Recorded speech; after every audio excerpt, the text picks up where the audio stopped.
Good afternoon, guys. It's Working, bringing you a quick update on Bitcoin. Hope you guys are having a wonderful afternoon. We're looking at Bitcoin to the US dollar. This is the 4-hour chart on Coinbase. And last time we spoke, guys, Bitcoin was sitting right in this zone here, right on the top of the 3,600 support. I told you guys that overall things were looking rather bearish. I said that longs still remained stacked, shorts were still falling off the board, and overall the trend was obviously bearish. And I told you the likelihood everything looked like the price was going to break down. That being said, this was very, very highly manipulated. So I discussed the fact that while we had this little Bart Simpson pattern here, price broke up, moved sideways, price broke right back down, moving sideways. I told you guys that we may we may continue that manipulation, and if the next typical thing, it would be price to break right back up, kind of do the unexpected. And so in fact, one of my friends even coined a concept skip. So shout out to Concept Skip, coined the term inverted Bart Simpson and Bart Simpson pattern, which I thought was hilarious. But yeah, I mean, obviously that did not happen, guys. What we had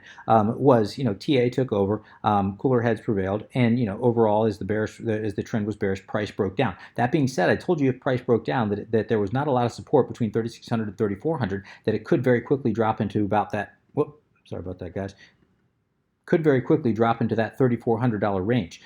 And price did not do that. Price broke down, didn't make it down to 3,400, guys. It actually made it down to about 3,475 on Coinbase before it found support and then started moving sideways, which it found some support right here off of this little microstructure right back there, guys, that tiny little area of support, and that is a bullish sign that it did find some support there and then break back up. But even more bullish than that, overall, I don't want to sound like this is the market is turning bullish, because that's not the message of this video. But just to give you some bullish signs that we are seeing, that we found support there, price broke back up. Now, typically, anytime if you've watched my videos for any amount of time, anytime a resistance is broken, that resistance often starts acting as support. Anytime a support is broken, that support often starts acting as resistance. Price broke back down, came back up. Now, anytime you break below a support or resistance, it's often retested. About 60-65% of the time, it's retested.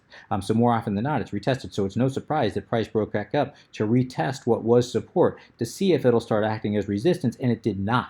Price was able to break right back into there. So 3,600 did not start acting as resistance, and I would assume at this point it should start acting as support if tested again. Now we'll have to wait and see if it does, but it is a bullish sign that we're able to break back above 3,600 without 3,600 acting as a resistance. However, where we did find resistance, guys, was right at the top, if I zoom in here, of this prior wick right here. Right at about 3,700. We found resistance right there, and it broke right back down. So I kind of marked it out here. That 3,700 is a known area of support or resistance going all the way back to December the 5th. We could see it was support here, it was support here, support here, support here, support here for a while. Then price broke back up, it broke down, and then it started acting as resistance. What was support acted as resistance. Resistance, resistance, came back down, back up, resistance.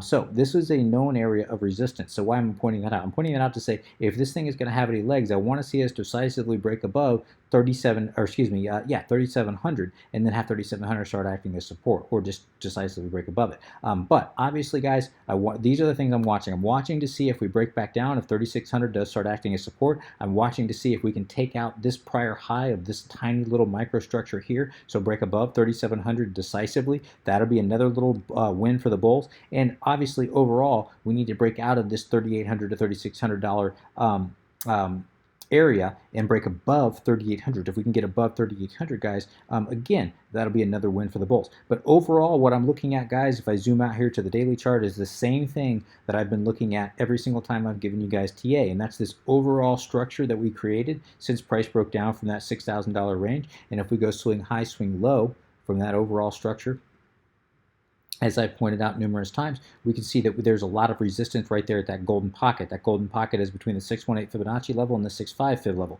We can see that golden pocket has provided a lot of resistance. Why do I point that out? I point that out because what really, all of this is just noise until we can break above this area here, which sits at about 4,100, call it about 4,120 really. But breaking above that golden pocket is going to be critical, guys. And until we do break above that, guys, again, this is all just noise. And I would be basically sitting on my hands, not entering into any kind of a large position at all, not at all.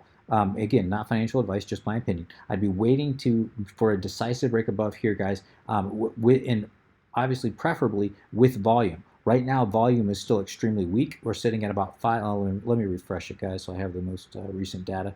Yeah, overall volume for Bitcoin, we're sitting at about 5.4 billion on the day. That's a little bit of an uptick from the last couple days, guys, but not much. Really, 5.4 billion is extremely, extremely weak volume. Remember, to know that new money is entering in this market, we need to see volume consistently above 10 billion on a daily basis. Just to give you perspective, back in the end of 2017, we were getting daily volume, 15 billion, 20 billion, 25 billion in daily volume. So that's the kind of volume. Obviously, I'm not asking for that, but we at least need to see daily volume above 10 billion to know that new money is entering into this market. And new money is what we need to enter into this market to spark any kind of a bull run, guys. So that's keep an eye on volume. Volume is key. And right now, we're not seeing it, which could suggest this is temporary and price still may break back down to at least this $3,400 range. Let's see if we can close the daily candle, can close above 3,600. Let's see if that does happen. Excuse me. Looking at now, one of the things that is significant, guys, we come out here to the 4-hour. We had this breakup in price, obviously. Now, obviously, if you have a lot of guppies in the market trading, anytime they chase price. So when price rises, longs start to stack. When price falls, shorts start to stack. That's just basic first level trading, and market makers typically eat that up. But what do we have here? We had this increase in price, and if I come over here and I look at my long positions dropped off the board when price went up. That's a good sign of a healthy market, that people are taking profit here. This was not people's stop losses getting hit. This was people taking profit, and that is a very, very healthy sign. Overall, since January the 6th, longs have been dropping off the board. Shorts have been remaining fairly stagnant over at least since January the 10th. They've been remaining fairly stagnant overall, and right now they remain relatively unchanged. Obviously, they fell off the board quite a bit, but since January the 10th, they've been just basically moving sideways for the most part. No real change at all. So we have started to slowly close the gap. Longs still do outpace shorts, but that gap is getting smaller. And if this trend continues with longs falling off the board, obviously, or if shorts start to stack, obviously that would close that gap. That's significant because typically we kind of use this as a cheat sheet. Anytime longs are stacked and shorts are falling off the board, in low volume market, that's a recipe for market makers to liquidate longs. How do you liquidate longs? You drive price down. Anytime shorts are stacked and longs are falling off the board in a low volume market, how do market makers want to liquidate shorts? How do you liquidate shorts? You drive price up. So it's kind of our cheat sheet, and I tell you guys this every single time I give you TA. But if we start to close the gap here and longs continue to fall here and shorts kind of remain stagnant or start to rise, that's kind of going to close that gap. Anytime you get that closed gap, guys, where there's no real incentive to drive price in one direction or another, the market can kind of function as it should. And we're not there yet, but we might be getting there, especially if longs continue to drop here. So again, this is a good sign that longs dropped here. That's a healthy sign that longs dropped there. All right, coming out here and looking at our moving averages and exponential moving averages. Let me go to the daily. This is on the daily chart. We can see obviously price found support right at the bottom Bollinger Band here. We can see it's finding resistance with this cluster of, it's right at the 8-day EMA, but really at this cluster of moving averages and exponential moving averages. We can see the 8-day EMA and the 21-day EMA as well as the 50-day moving average are all converging on each other here and providing an area of a strong resistance. If we can break above that resistance, guys, that'd be an extremely, extremely, extremely bullish sign. And obviously, I always tell you, anytime this 21-day EMA is broken above or below, depending on where the price is, that is a good sign of a momentum shift. And what we need to see is we need to see price break above this 21-day EMA decisively. By decisively, I mean the daily candle opening and closing above the 21-day EMA. If we can get that, I do think that's going to be a good signal of a momentum shift in favor of the bulls. And it has been, it was a very good signal when we dropped here. Could be a good signal with price driving up here. So let's just wait and see how that kind of plays out. As of right now, if I zoom in here to the 4-hour, we are finding some resistance at the top of the Bollinger Band there, but we also are seeing the we're seeing the Bollinger Bands kind of constricting here. And anytime you see Bollinger Bands constricting here, that's a sign of a larger move possibly to come. Doesn't mean it's going to happen, just means that's a sign of a larger move to come. That anytime you see constricting Bollinger Bands, or you see moving averages and exponential moving averages converging like we're seeing here, again, that's a sign of that is a hint that we may see a larger move to come here. We may, we had this little uptick here. Let's wait and see if we get an uptick here and we get a strong rejection followed by price continuing down, or if we can actually break above this area of resistance. All right, looking at the daily chart, looking at the daily RSI, I should say, or excuse me, the 4-hour RSI. That's not what I'm at. I want to look at the daily. There we go. Looking at the daily RSI. we can see that there was, I pointed this out before, guys, there's a little area of resistance right here at about 56.2 on the daily RSI for Bitcoin. We can see it resistance here, briefly broke above here, but very briefly got rejected very strongly. Resistance here, resistance here. So I really want to see a decisive break above that 56.2 area on the daily chart, on the RSI. Just one thing to watch. Obviously, it's not going to happen, probably. Will not happen today. That is something to keep an eye on, guys. Until we do decisively break above that area, guys, it may just be more of the same.